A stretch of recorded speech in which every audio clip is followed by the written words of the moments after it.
kembali lagi di channelnya Desti Febriani Mustafa. Pada kali ini, mari kita belajar mengenai unsur-unsur tabligh. Tapi sebelum itu, apa sih itu ilmu tabligh? Ilmu tabligh adalah ilmu yang berkaitan dengan dakwah Islam dan cara menyampaikan pesan-pesan agama kepada masyarakat. Ilmu tabligh mencakup unsur-unsur komunikasi seperti sumber Al-Quran dan hadis, komunikator, dan lain sebagainya yang akan kita bahas setelah ini. Dan secara etimologi, tabligh berasal dari kata kerja yaitu balago yubaligu tabliga, yang artinya menyampaikan. Tujuan dari tabligh adalah untuk menyebarkan akidah Islam dan ibadah kepada Allah, serta membebaskan manusia dari ketidaktahuan. Mubaligh atau komunikator dalam tabligh diharapkan memiliki pemahaman yang baik tentang ajaran Islam dan menjadi agen perubahan dinamis dan kreatif. Gaya komunikasi atau mubaligh mencakup komunikasi verbal maupun non-verbal, serta penampilan fisik yang mencerminkan kesolehan dan kepahaman agama. Ilmu pendukung lainnya yang berhubungan dengan tabligh dapat membantu kesuksesan dalam bertabligh. Nah, jadi kurang lebih seperti itu yang akan dimaksud dengan ilmu tabligh itu. Kemudian mari kita simak materi tentang unsur-unsur ilmu tabligh yang akan kita lihat di peta konsep unsur-unsur tabligh sebagai berikut. Nah, jadi sumber yang pertama yaitu sumber Al-Quran dan hadis. Sumber Al-Quran dan hadis ini menjadi landasan utama dalam menyampaikan pesan-pesan agama kepada umat Islam. Unsur-unsur dalam Al-Quran dan hadis ini adalah sumber utama dalam kehidupan Islam. Berikut adalah beberapa unsur yang terkait dengan kehidupan Islam. Yang pertama adalah unsur-unsur pendidikan. Menurut Syekh Muhammad Mutawalli Ar-Syarawi dalam tafsirnya Syarawi, unsur pendidikan terdapat dalam Quran surah Luqman ayat 12-19. Dari ayat-ayat ini, kita dapat memperoleh informasi tentang pendidikan dan kepentingan dalam kehidupan Islam. Yang kedua adalah unsur dinamika. Unsur dinamika dalam Islam mencakup beberapa aspek penting seperti iman kepada Allah, kebenaran, kekuatan budi pekerti, harga diri, ketinggian nurani, kekuatan ilmu pengetahuan, potensi ekonomi, kekuatan interaksi sosial, keadilan, berkarya atau rezeki yang baik dan lain sebagainya. Kemudian yang ketiga adalah unsur-unsur dalam Al-Quran. Al-Quran adalah kalam Allah yang mengandung kemujizatan dan diturunkan kepada Nabi Muhammad SAW. Dalam Al-Quran terdapat beberapa unsur-unsur yang menjadi dasar dalam kehidupan Islam, seperti tanah, air, dan unsur lainnya yang diperlukan dalam proses kehidupan. Dan yang keempat adalah hadis. Hadis adalah kalimat, kegiatan, atau praktik yang dilakukan oleh Nabi Muhammad SAW dan umat Muslim yang mengarah kepada kehidupan Islam yang sejahtera. Hadis mencakup beberapa aspek kehidupan seperti ibadah, kehidupan rumah tangga, kekuatan ilmu pengetahuan, dan lain sebagainya. Dalam menjadi Muslim, penting untuk memahami dan menerapkan unsur-unsur Al-Quran dan hadis dalam kehidupan sehari-hari. Dengan mempelajari, mengajarkan keselamatan ini, umat Islam dapat mengembangkan kekuatan dan menjaga nilai-nilai kebenaran yang terkandung dalam ajaran Islam.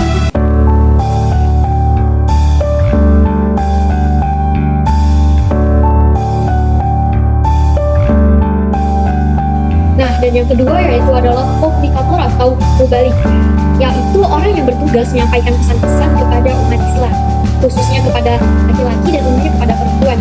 Mubaligh atau komunikator dalam konteks dakwah Islam adalah seseorang yang diutus untuk menyebarkan ajaran Islam, agama melalui dakwah, pendidikan, dan khidmat sosial. Nah, di sini mereka menggunakan berbagai gaya komunikasi dalam menyampaikan pesan tersebut, pesan agama tersebut, yang dimana kepada masyarakat umumnya, dan dianggap sebagai panutan yang khusus menunjukkan karakter dan perilaku yang baik. Terus kemudian dalam ini seorang mubaligh diharapkan memiliki pemahaman yang baik tentang ajaran Islam dan menjadi agen perubahan yang dinamis dan kreatif. Nah, kemudian juga gaya komunikasi di sini, gaya komunikasi mubalighnya yaitu mencakup komunikasi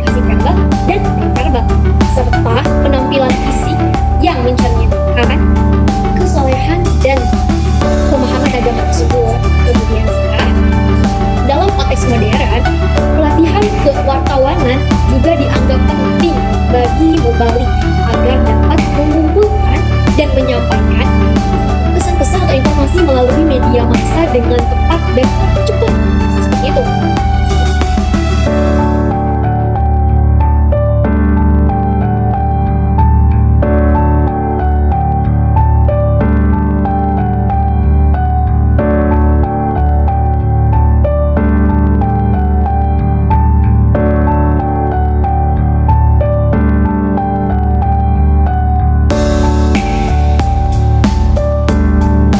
Yaitu Maduru adalah isi pesan yang disampaikan Mubalik.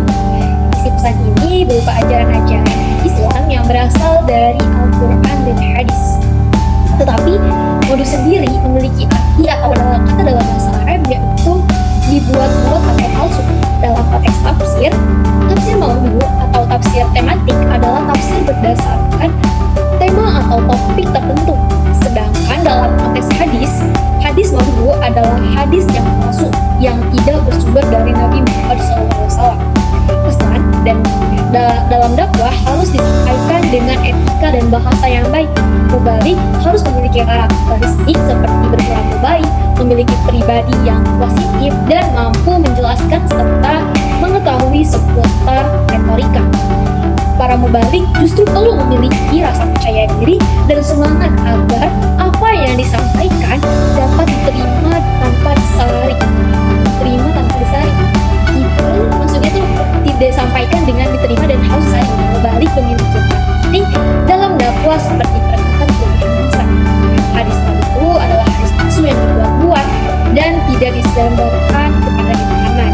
Hadis ini dianggap sebagai keliruan besar dalam Islam karena berisi informasi palsu yang bertentangan dengan ajaran Islam. Meski begitu, beberapa isinya terbilang baik. Hadis palsu ini tetap diharamkan dan dijak oleh para ulama. Hadis Madu dapat merusak akidah, amal syariah, dan akhlak umat Islam. Sejarah mencatat bahwa hadis Madu muncul karena adanya orang-orang yang memeluk agama Islam hanya karena paksaan, serta adanya pertikaian politik pada masa itu. Upaya para ulama dalam mengantisipasi meluasnya hadis Madu tersebut dilakukan melalui edukasi dan penolakan terhadap penyebaran hadis palsu tersebut. Dalam Islam, hadis Madu hadis yang palsu, yaitu yang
dituju oleh mubalik.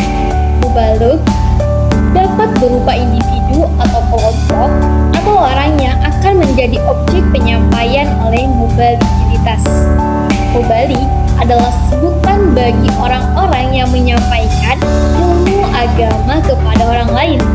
Mubalik memiliki peranan penting dalam keberlangsungan proses dakwah dan dianggap sebagai motor penggerak untuk mengajak dan mengajarkan ilmu-ilmu agama Islam kepada masyarakat. Mubalik juga bertugas untuk mengajarkan manusia berbuat kebaikan dan menjauhi hal-hal buruk. Untuk menjadi seorang mubalik, ada beberapa syarat atau karakteristik yang perlu terpenuhi, seperti memiliki pengetahuan dalam bidang agama, mampu menyampaikan pesan secara efektif, dan memiliki kemampuan dalam berkomunikasi dengan masyarakat yang berbeda budaya dan latar belakang. Mubalik menyampaikan ajaran agama Islam dengan cara berdakwah dari satu ke tempat ke tempat lain, menggunakan strategi yang berbeda-beda, seperti pendidikan, kesenian, budaya. Salah satu kunci itulah yang menjadi dakwah dalam pendekatan lokal atau berbudaya daerah.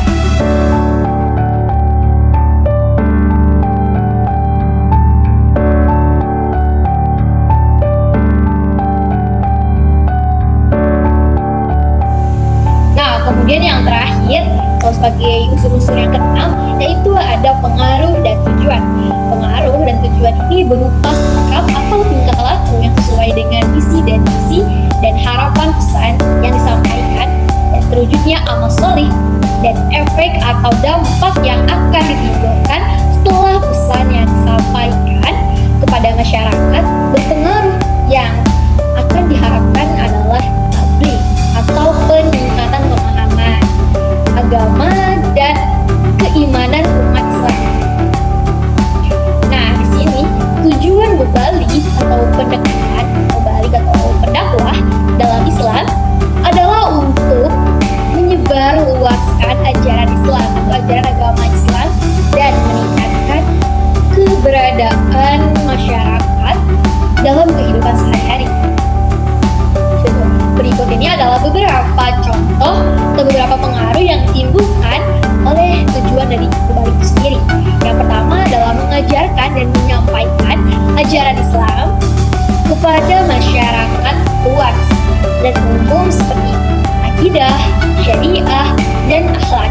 Kemudian yang keduanya yaitu membangun kesadaran agama dan mengimplementasikan akidah, syariah, dan akhlak dalam kehidupan sehari-hari dan dalam ucapan, pikiran, dan tindakan dalam kehidupan sehari-harinya.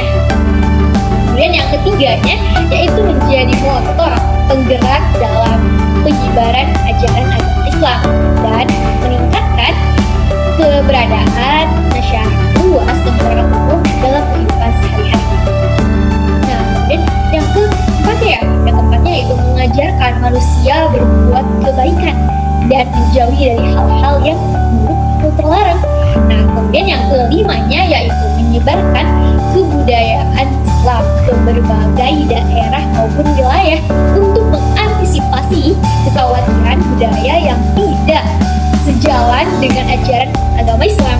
Kemudian yang keenamnya yaitu para mubalik memiliki peranan penting dalam keberlangsungan proses tabligh ini dan proses tabligh ini berfungsi sebagai motor penggerak untuk menyebarkan ajaran agama Islam kepada siapa? Masyarakat luas. Seperti itu.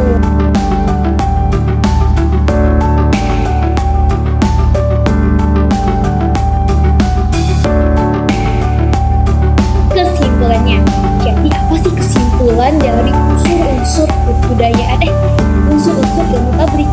Nah, jadi yang pertama, pesan tabligh harus sesuai dengan ajaran Islam dan dapat memotivasi untuk mengikuti ajaran tersebut.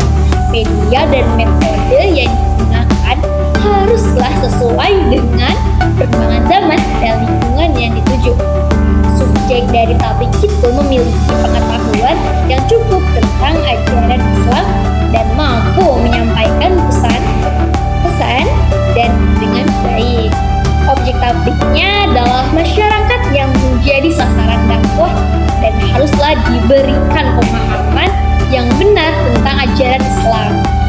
itu, pendekatan tabligh juga menekankan pada hikmah atau rahmat dan persuasif, dan menyampaikan pesan haruslah dengan baik dan bijak. Seperti itu. Oke, mungkin sepertinya sekian yang dapat saya sampaikan atau pembelajaran hari ini mengenai unsur-unsur dalam berarti. Mohon maaf bila ada kesalahan kata, karena saya juga manusia yang memiliki sikap hilaf, salah, berdosa, dan sebagainya.